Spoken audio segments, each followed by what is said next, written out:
Nena and Chika were sisters, born only 2 years apart.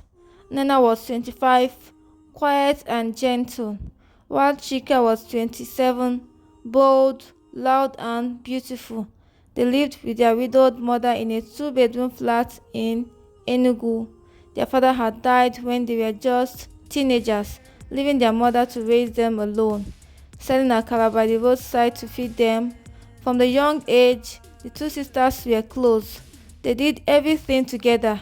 They wore matching clothes, shared secrets, laughed, and cried together. But as they grew older, things began to change. Chika became a star. She was curvy, confident, and outspoken. People noticed her wherever she went. Nena, on the other hand, was slim, reserved, and always stayed in the background. Chika didn't like that. She enjoyed being the center of attention, and Nena's quiet grace sometimes drew people in without her trying. Chika would laugh loudly, wear flashy clothes, and make bold statements just to outshine her sister. Still, Nena didn't mind. She loved her sister and didn't see her as competition. Then one day, everything changed. Daniel came into their lives.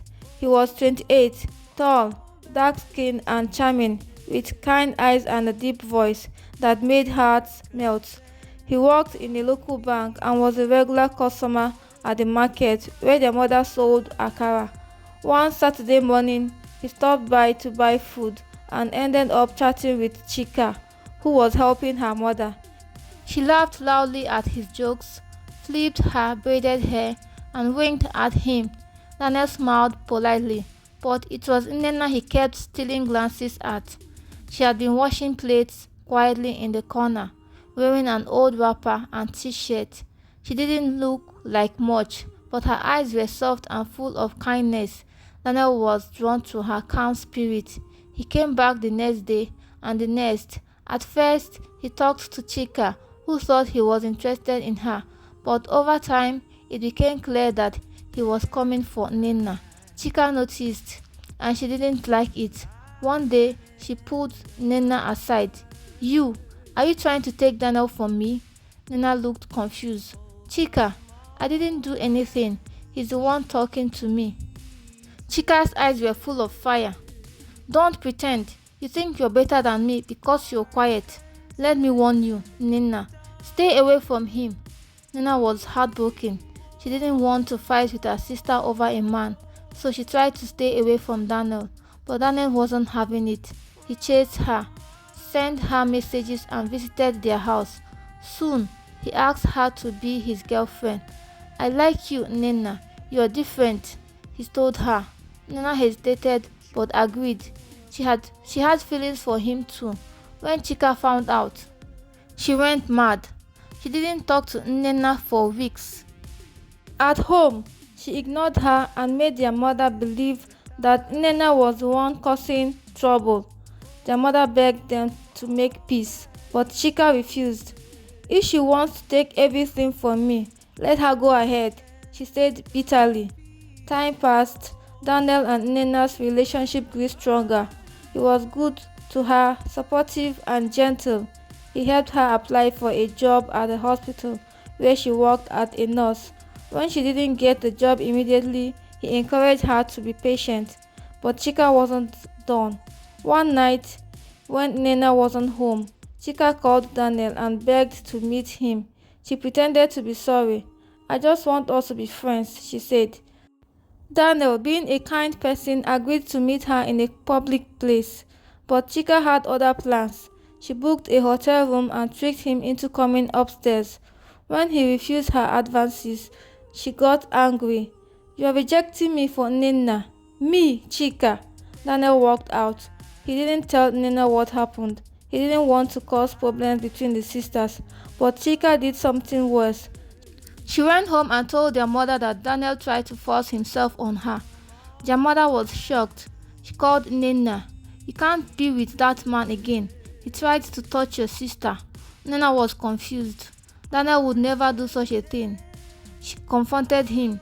He was silent for a long time, then confessed what really happened. Nana believed him. She turned to Chika. "You lied about something so serious. Why?" Chika shouted. "Because you always take everything. Our father loved you more. Our mother always pitied you. And now the man I wanted wants you instead." Nana was quiet. Her heart was broken, not by Daniel, but by her own sister. From that day, they stopped speaking. Nana moved out with Daniel. They got married quietly, and a year later, she gave birth to a baby boy. She didn't tell her sister. She didn't even invite her to the wedding. Their mother cried and begged them to forgive each other, but the wounds were deep. Chika's life started falling apart. She lost her job. The man she was dating cheated on her and left. She began to drink and party, looking for happiness in the wrong places. No one wanted to be around her anymore. One rainy night, their mother called Nina. "Please come, it's Chika. She's not okay." Nina rushed to their old house. She found her sister lying on the bed, thin and weak. Her eyes were swollen. She had been crying. "Why are you here?" Chika asked. "I came because you're my sister," Nina replied. Chika broke down. "I'm sorry. I'm so sorry, Nina. I ruined everything. I was jealous, angry, and stupid." Nina sat beside her and held her hand. For the first time in years, they talked like sisters again. They cried, forgave each other, and held each other tightly. It wasn't easy, but it was the start of healing. A few months later, Chika got help. Nana and Daniel paid for her therapy. She started a small catering business with their support. Slowly, she found herself again. She became an aunt to Nana's son, spoiling him with gifts and love. They were not the same as before, but they were better, stronger, wiser. Sometimes love comes with pain. Sometimes family hurts us more than strangers. But when there's a chance for truth, confession, and redemption, even the deepest wounds can heal. And in the end, the blood that binds us can be stronger than the hate that separates us. Months passed, and slowly, Chika began to find her footing again. Her catering business started small, just birthday cakes and home-cooked meals delivered around town. But with Nena's help and Daniel's business advice, she began getting bigger orders. Weddings, office parties, church events. People started calling her Chef Chika.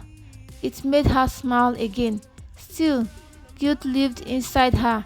No matter how much she tried to forget, she couldn't shake the memory of how she nearly destroyed her sister's life.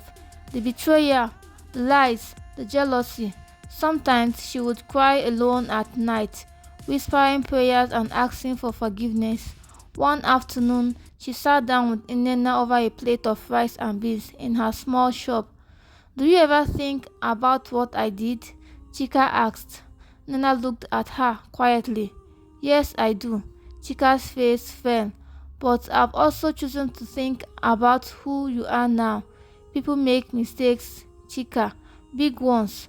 But love doesn't vanish because of one moment. I forgave you already. I'm just waiting for you to forgive yourself." Tears rolled down Chika's cheeks. "I don't deserve you." "You are my sister," Nana said, reaching out to hold her hand. "That's something no mistake can erase." It was a healing moment, but fate wasn't done with them yet. One morning, while preparing for a big event, Chika received a call. It was their mother. She had collapsed at home. Nana and Chika rushed to the hospital, holding hands as they waited for the news. The doctor came out, green-faced. "She has high blood pressure and signs of mild stroke," he said. "She will need rest, medication, and a lot of care." The sisters were shocked. Their mother had always been strong, cooking, shouting, working non-stop. Now she could barely move her right arm. The weeks that followed were hard. Nana took leave from work. Chika cancelled some others.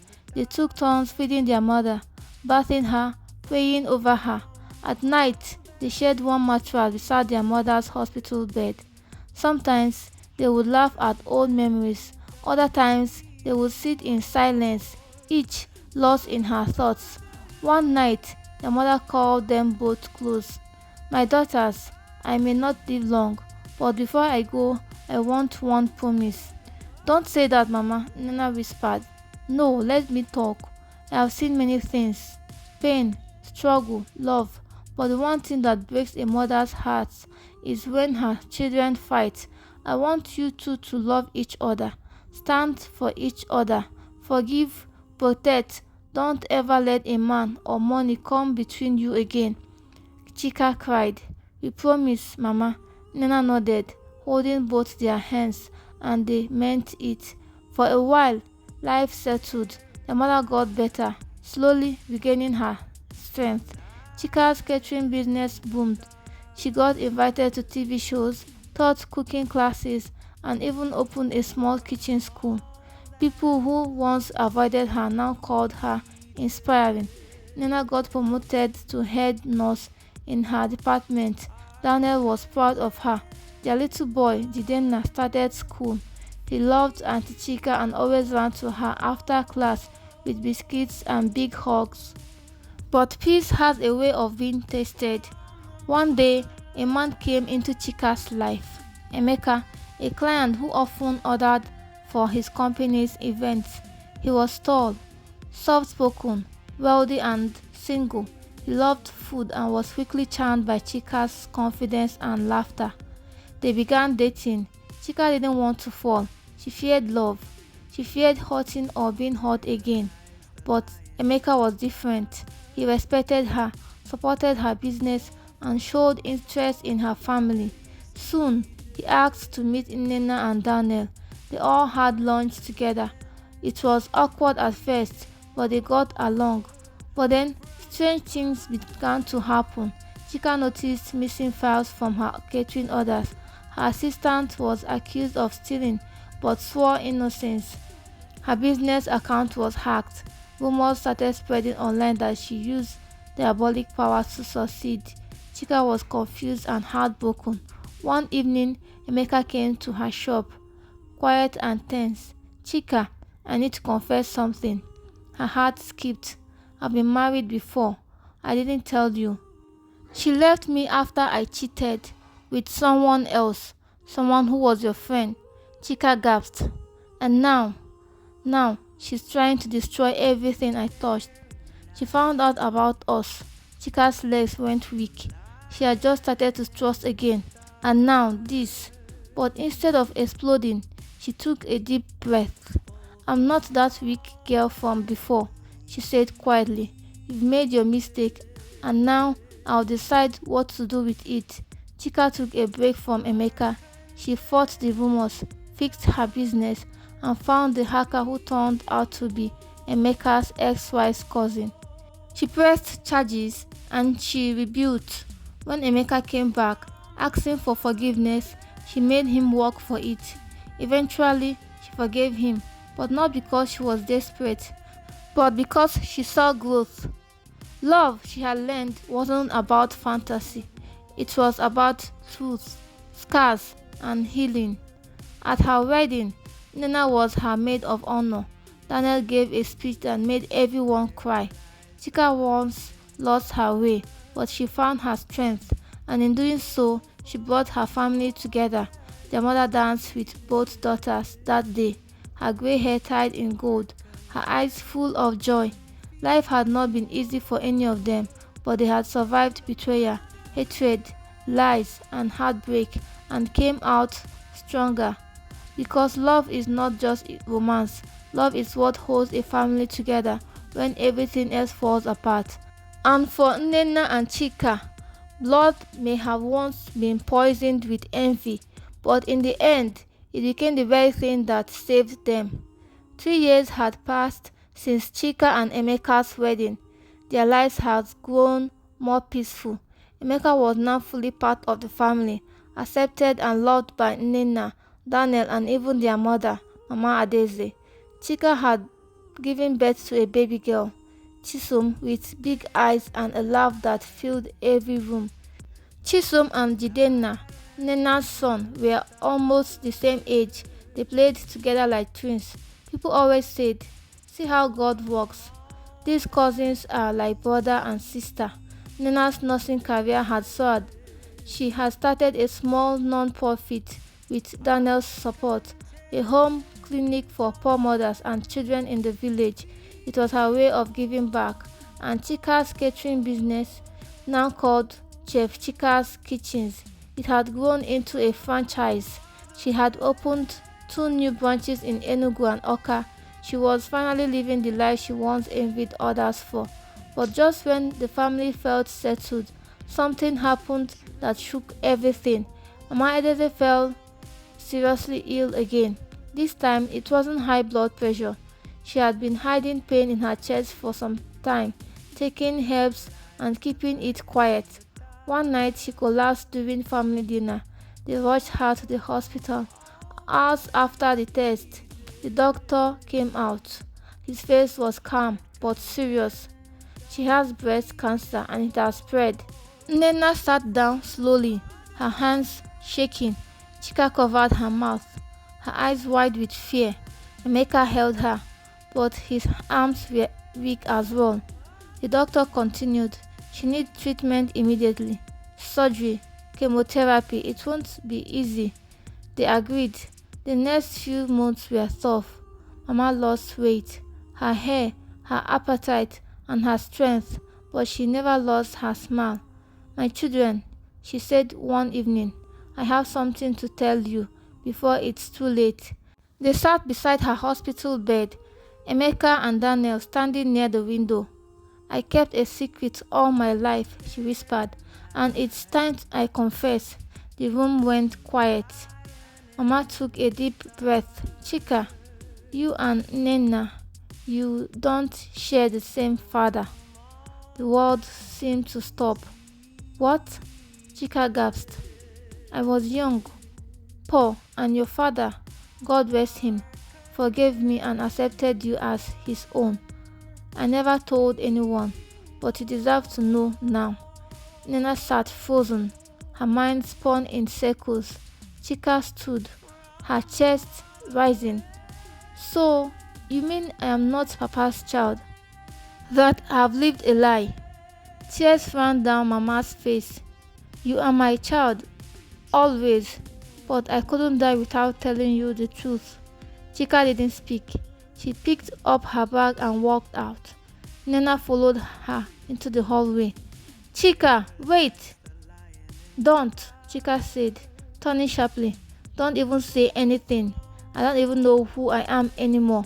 All these years, and no one told me. You are my sister, Nena said gently. Nothing changes that. Chika laughed bitterly.